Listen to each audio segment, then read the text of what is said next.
Welcome to the Jerry Pal Podcast. This is Eric Wadera. This is Alex Smith. And Alex, we have a guest in our studio office today, which is just my office, but we'll call it a studio office.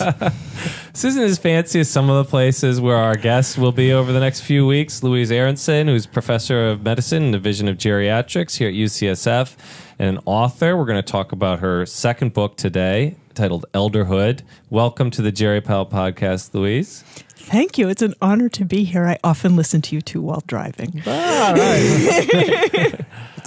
So before we get into the book and some of the aspects of it, we always ask our guests, do you have a song for Alex to sing? Well, this was actually the hardest decision I had to make about this interview, but I'm going to go for Grandma's Hands by Bill Withers.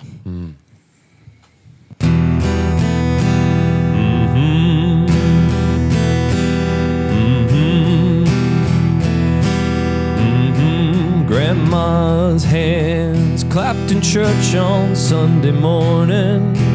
Grandma's hands played a tambourine so well.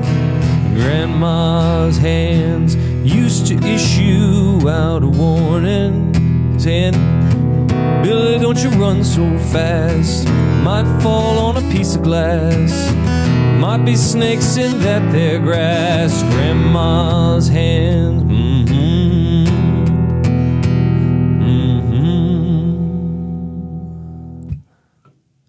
Nice. Why'd you pick that song? I actually had a hard time picking the song because there are so many, but a lot of them are pretty negative. And that one really talks about Grandma just as a person. And we, women in particular will talk about aging hands as a bad thing. And so I loved that Bill Withers talked about them as a symbol for all she meant to him and all her power in their family and community. It's great. I mean, just having read your book. Wait, before we talk specifics about your book, when can I got your book as a PDF? When can people actually start purchasing your book? When is it out there? Well, so you can purchase it right now anywhere, any bookstores, Amazon, Barnes & Noble, anything online. And it will, if you buy it now, it will arrive at your house on June 11th, which is publication day.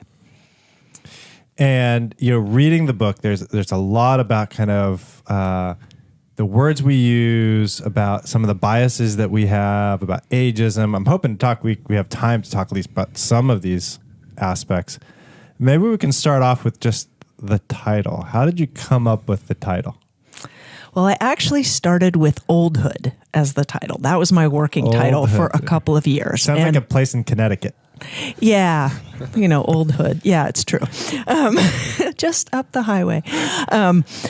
So I wanted to do Oldhood because I was really thinking about it in terms of a long and meaningful phase of life, no different than childhood or adulthood.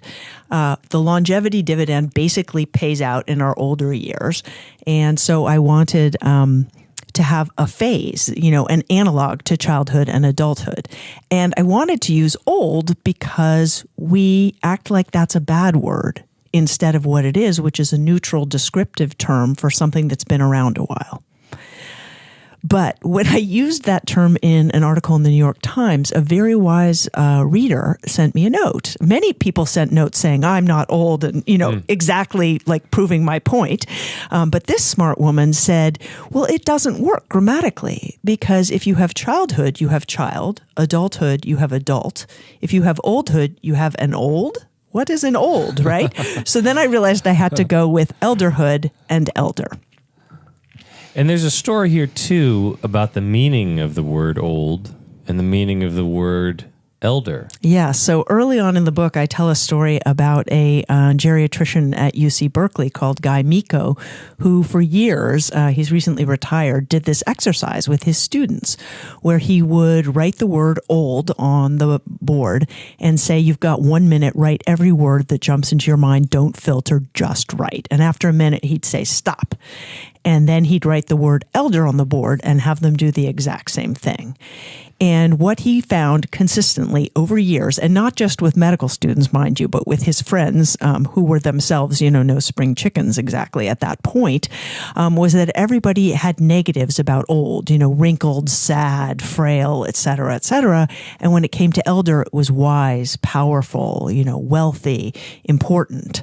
So if you look up these two words in the dictionary, the definitions are basically identical. So all of that is cultural overlay and biases that we indulge as individuals and as a society. Mm-hmm. Wait a second. So both me and Alex, we are part of the Journal of American Geriatric Society and part of AGS.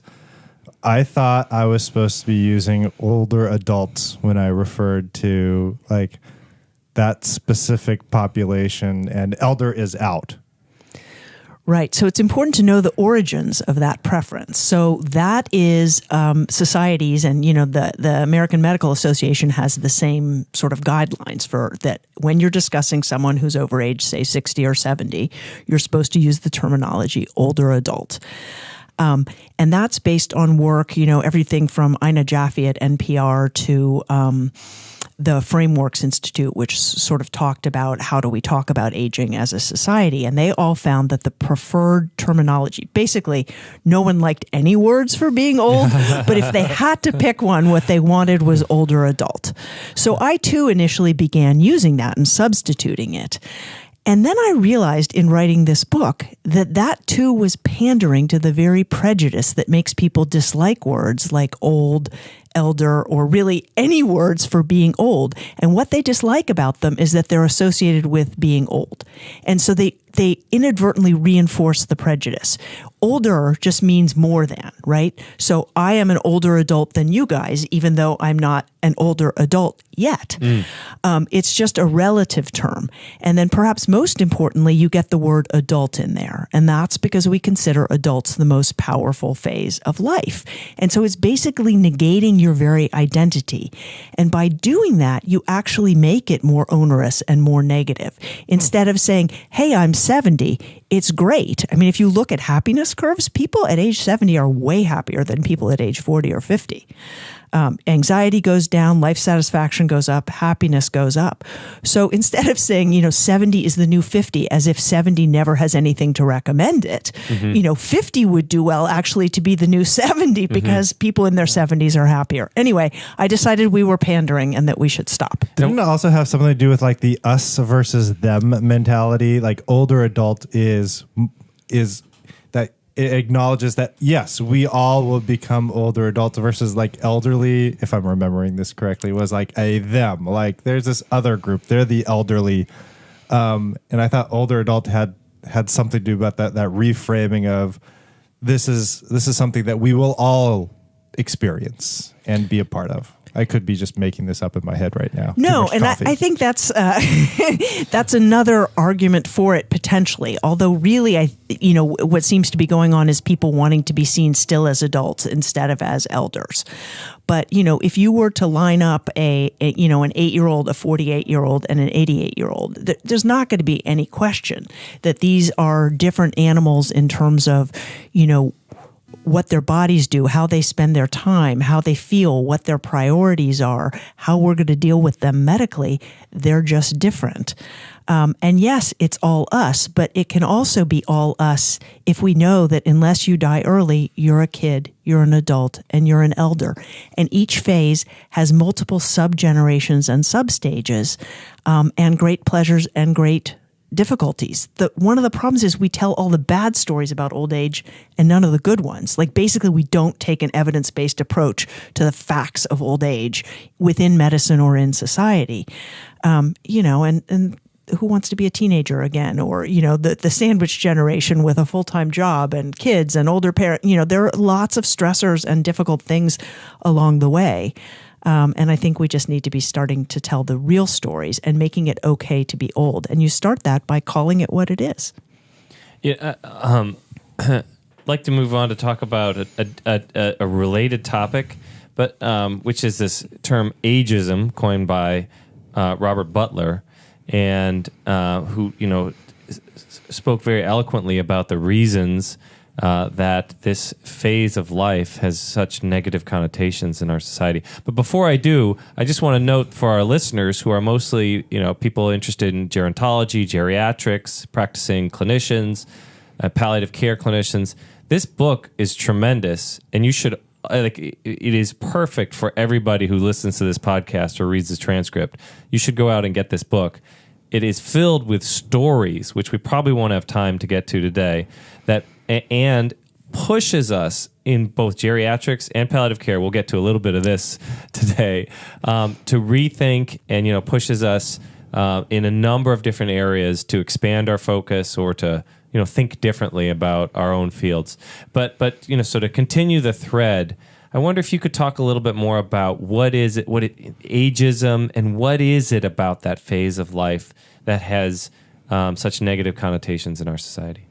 Well, it's really interesting. It's not just our society. So part of what I did for this book was read the history of old age across as many cultures as I could access, which was mostly Western cultures, admittedly, since I only read Western languages.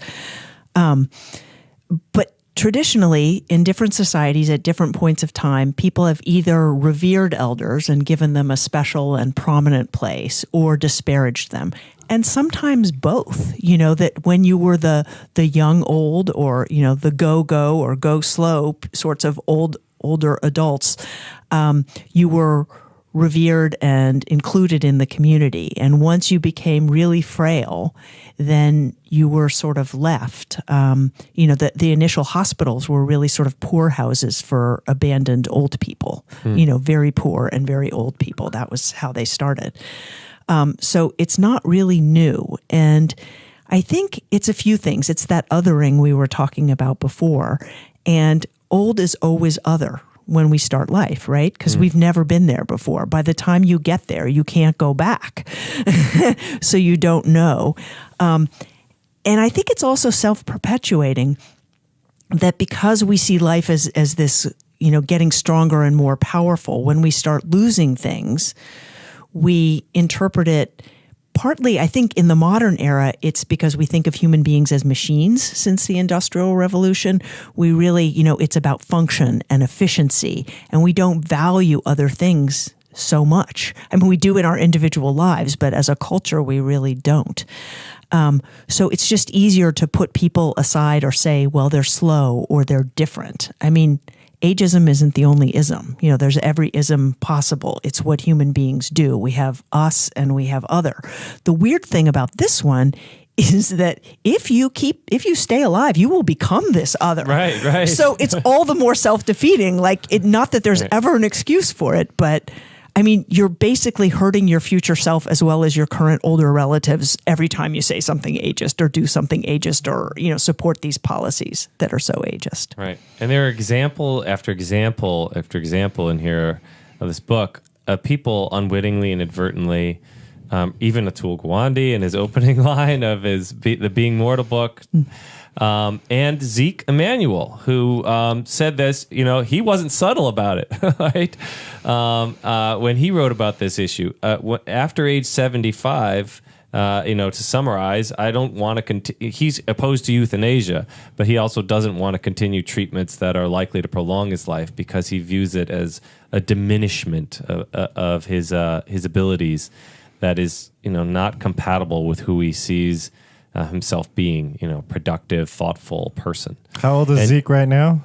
I don't know. Later 50s, maybe? I feel like I looked it up.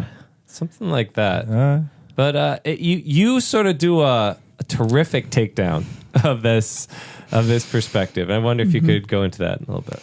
Well, I think it's probably not coincidence that he has been a very successful white male. So there is that harder they fall phenomenon, which has been studied by, sociologists and anthropologists.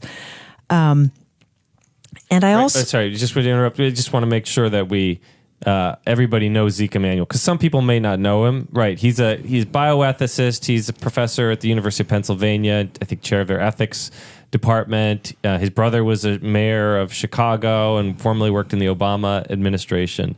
And he's one of the leading sort of thought thought leaders in the ethics and healthcare space. Sorry, go ahead. Right. And the part I responded to was first an article in The Atlantic and then an interview on the New Yorker podcast with David Remnick. So I think a few things. He defines himself clearly by his power and abilities. And I felt like he didn't take into consideration the other demographic factors that enabled him to become the person he was. And that in saying lives that aren't as intellectually, because he wasn't just speaking for himself. He literally makes comments that, if you're a grandmother and you're looking forward to seeing your grandkids and, being in your garden and, watching some TV, your life is essentially not worth living. And I felt like he was both judging in a way that he doesn't really have a right to judge. If somebody else is happy, who is he to judge? But he also seemed to have no understanding of the larger social context that partly, I'm not saying he didn't work hard or he isn't brilliant, right? But the larger social context that gave him advantages, often invisible advantages all along the way that enabled him to get to that height and to devalue people who are differently abled or, who are born with darker skin in this country. And we know how insidious and horrible that is for people's opportunities. It's not a complete deal killer, but it makes a colossal difference.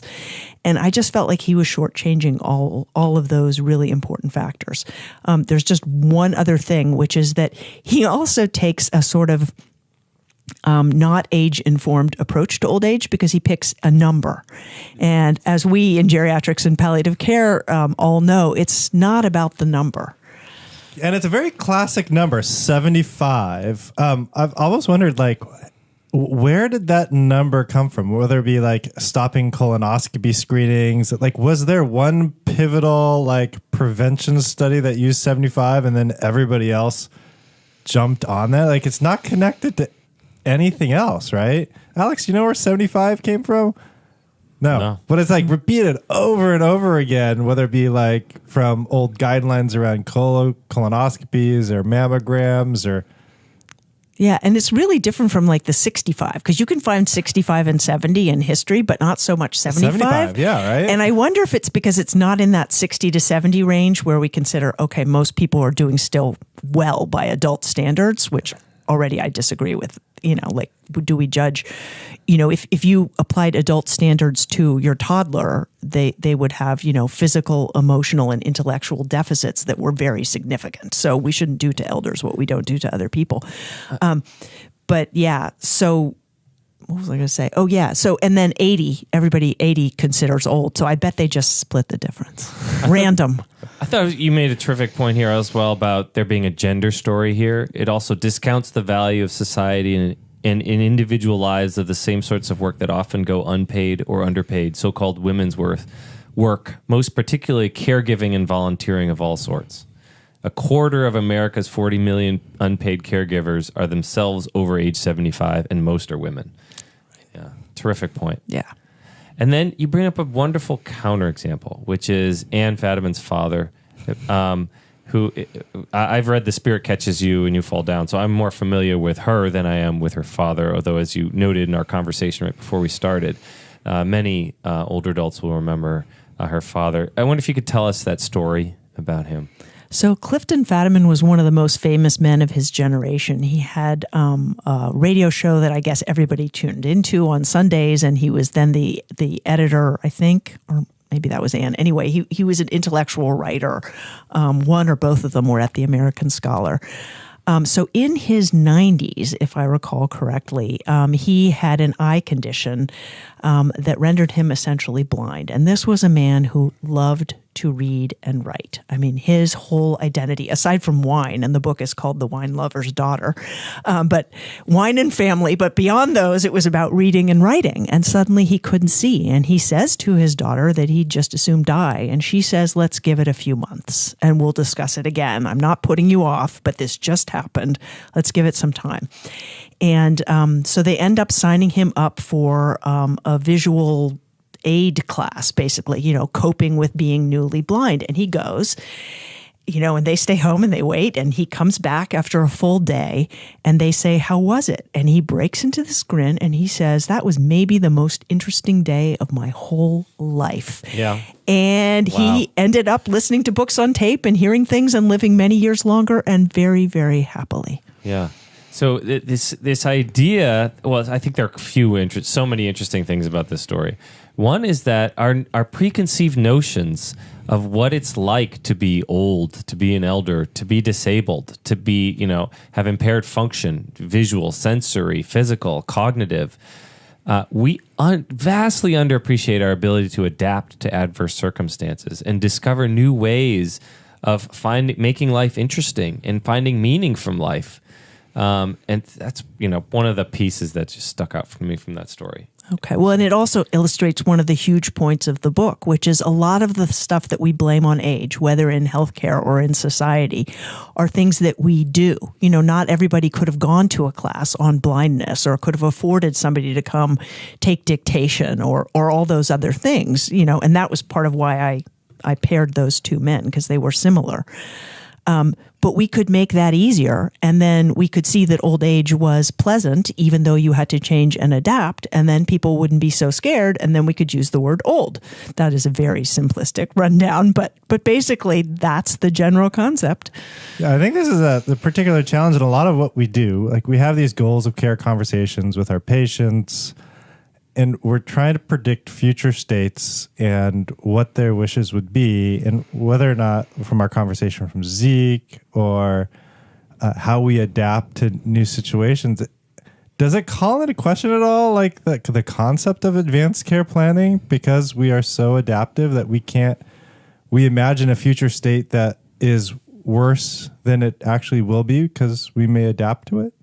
This is a terrific point, Eric. Jody Halpern, who's another professor at UC Berkeley and a psychiatrist, has written about this. Affective forecasting. How well, we think that life is going to be terrible if X, Y, and Z circumstances, but we're not actually very good at predicting what life will be like under X, Y, and Z circumstances. Not only that, and I quote this in the book too, but Becca Levy, a psychologist researcher at Yale, has really good data, 20 years of data showing that the more you internalize those negatives, if the more you internalize ageism, the worse your health and life outcomes. And that's everything from how well you recover after a surgery to your chances of heart disease and death from heart disease being years earlier to having Alzheimer's markers in your spinal fluid.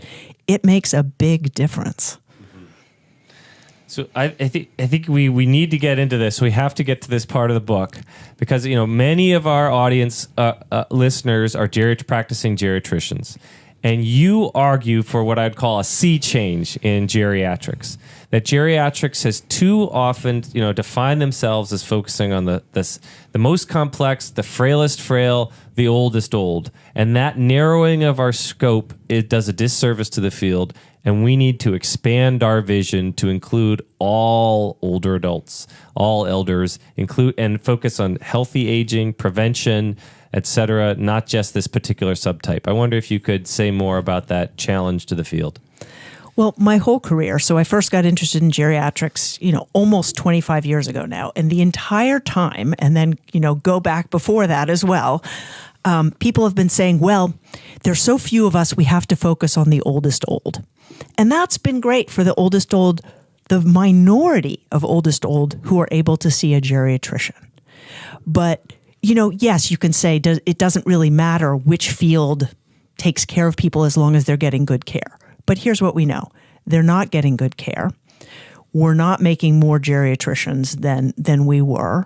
And even the old, frail people, there are nowhere near enough geriatricians for them. So to keep doing what we've been doing when it has clearly failed over a period of decades isn't right. Now, I don't know if my suggestion is right, but I went back to where the word geriatrics came from, which was in 1909. Ignaz Nacher was speaking to Abraham Jacobi, I think was his name, the famous pediatrician at the time, and coined the name geriatrics to be an analog for pediatrics. Well, for pediatrics, people are trained in neonates, infants, toddlers, tweens, teens, young adults, right? We should be trained in all of old age. Otherwise, we need to stop complaining that people see us as small and no one wants to join geriatrics. Let's make it about all those phases of old age. There's lots of cool aging science. There are tens of thousands, way more people in the anti-aging and basic aging and healthy aging spaces than there are in geriatrics. So either we take care of all old people, we are doctors for old people, or we are a small field and we need to stop whining. Eric, you're a fellowship director for geriatrics. You are involved in the geriatrics leadership nationally. How do you feel about this proposal? Yeah, I do feel like in the last several years, there feels like there's a change in the direction. I actually feel like there's more uptake of geriatrics from healthcare organizations. It feels like just recently there may be more interest in geriatrics. So I do worry a little bit about, like, we've, like, every other year we talk about redefining geriatrics. It's the same thing with palliative care. Like, what should we call it palliative care? Should we, like, who should we target? There's not enough of us. And I think it's true for probably every specialty out there. Like, there's not enough nephrologists. There's not enough. Like, this is just something doctors like to complain about. And you see it with every... Except for the disproportion between numbers of specialists and target population is far greater for geriatrics than for anything else. Yeah. Although, like, endocrine, nephrology, like, they're facing very similar shortages. They have difficulty attracting new people coming into the field. And I think it's true for any cognitive specialty. You just don't get paid as much. And that matters. But well, what would this be like? Imagine a world in which geriatricians were the pediatricians of older adults. Like, when you thought about taking somebody who is like 65 and relatively, or 70 years old, relatively healthy, to a doctor, you think about taking them to a geriatrician. Right now, you generally don't do that unless they have functional it's not just age, but... And they don't consider themselves old. So they would not go to a like that healthy. I think you talked about this in your book too, right? But it's self-perpetuating, right? We define it as the very oldest old, right? We're doing with geriatrics exactly what we've done with the word old, is we've made it really small and end stage. When, if you're going to use it accurately, both historically in terms of the dictionary definition and in terms of how we change physiologically, it's a much bigger thing. And actually, in my new clinic, which incorporates all of this, my youngest patient is 62. And yes, I did a little double take the first time I saw that because she's not that much older than I am. But she's thinking about aging, and what I do with her is really different from what I do with, a 72-year-old or a 102-year-old, and I see them too. Mm-hmm. And it actually makes it fun. I mean, the more varied a field is, the more people are attracted. And we also, in coming in at the end, fall prey to what so much of American medicine does, or medicine generally, is we wait for people to get sick or to have problems, and then we come in with our fancy technology and drugs to rescue them. If we started earlier, we could increase people's health span and function spans by really helping them, using our expertise on the aging body and aging lives and preferences to keep them healthier and more functional longer. Yeah, I think that the challenge is also around, like, that value equation is where can geriatrics add the most value, not just for the individual, but given it's a limited resource to healthcare organizations. And I think what we're currently thinking is that value proposition is around frail older adults. However, maybe we should be rethinking that, it sounds like. But so I would argue that if you look at the huge marketing literature, and people get advanced degrees in this, or you look at, how to raise money, the broader the goal, the more you get, right? So in saying we're narrow, we keep ourselves small. So I think the value proposition should change. Also, this one really isn't working. It's not serving older adults. Which is the most important thing. But also, if we say we're all about old age, then it becomes something that's more attractive to everyone, from patients to clinicians to funders. Do you have similar thoughts on where we should be going with palliative care? Well, I think palliative care is actually doing a little better than geriatrics in this regard, because it really thought about clearly how it's going to articulate what it does in a way that people can listen, and then working on the value proposition for health systems. And we're just getting there in geriatrics, but we're a little bit behind palliative care there. And in your book, in fact, you say there is a war going on between aging and death. And in some sense, between palliative care and geriatrics. Yeah, I think it's more the former than the latter. Although, because we live in such an ageist society, do we have colleagues in palliative care who, sometimes really disrespect geriatrics and will act like it's, irrelevant to what they do. Whereas if you really look at death curves, we know it starts going up in the 50s and, by the 70s, it's looking pretty steep.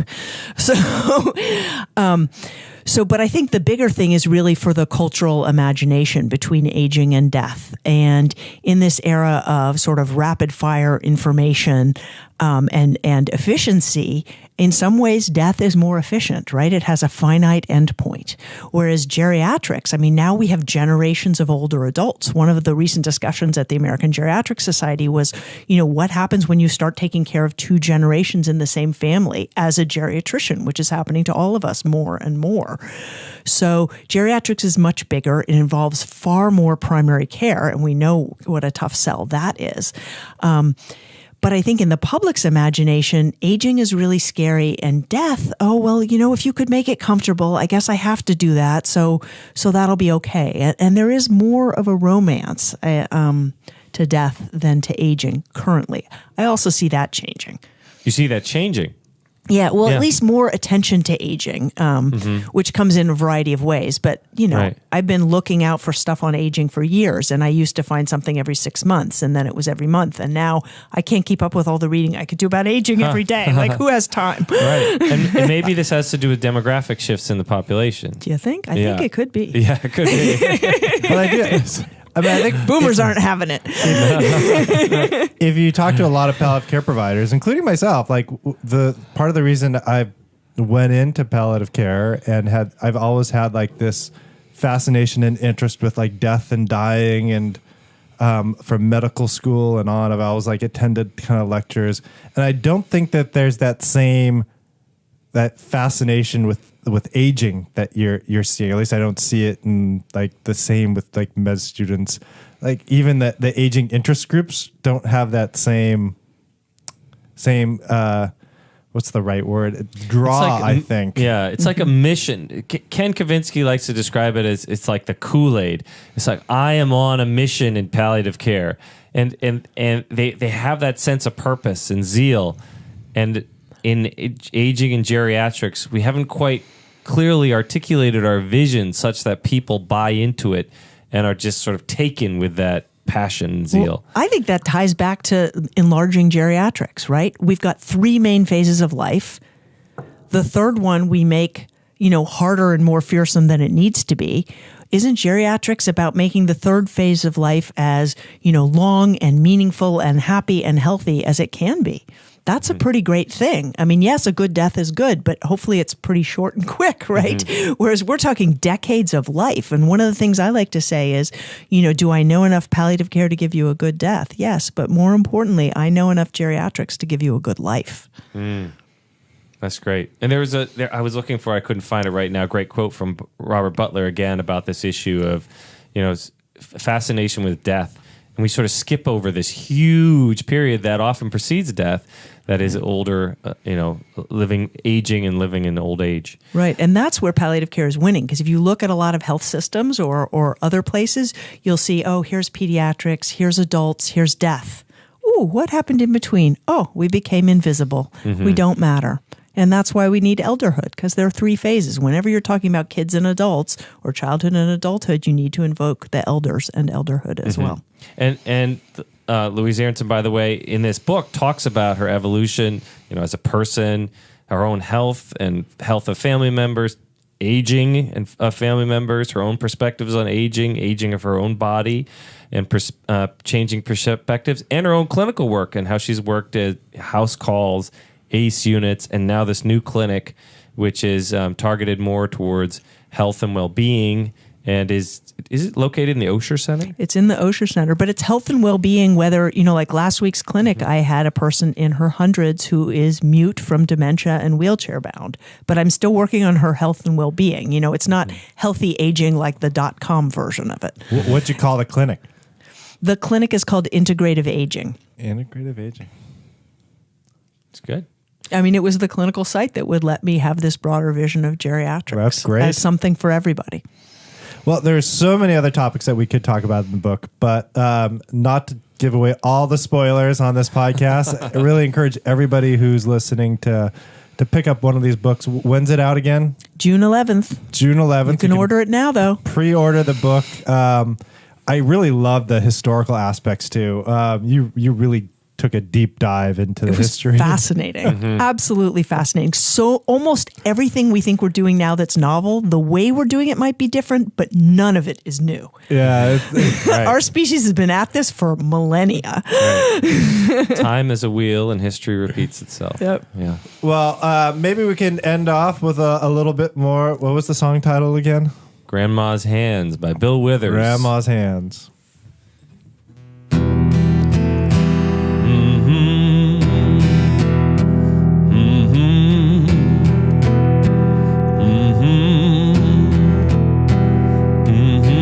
Grandma's hands soothe the local unwed mother. Grandma's hands used to ache sometimes and swell. Grandma's hands used to lift her face and tell her, she'd say, baby, don't you understand? You can really love that man. Put yourself in Jesus' hands, said Grandma's hand.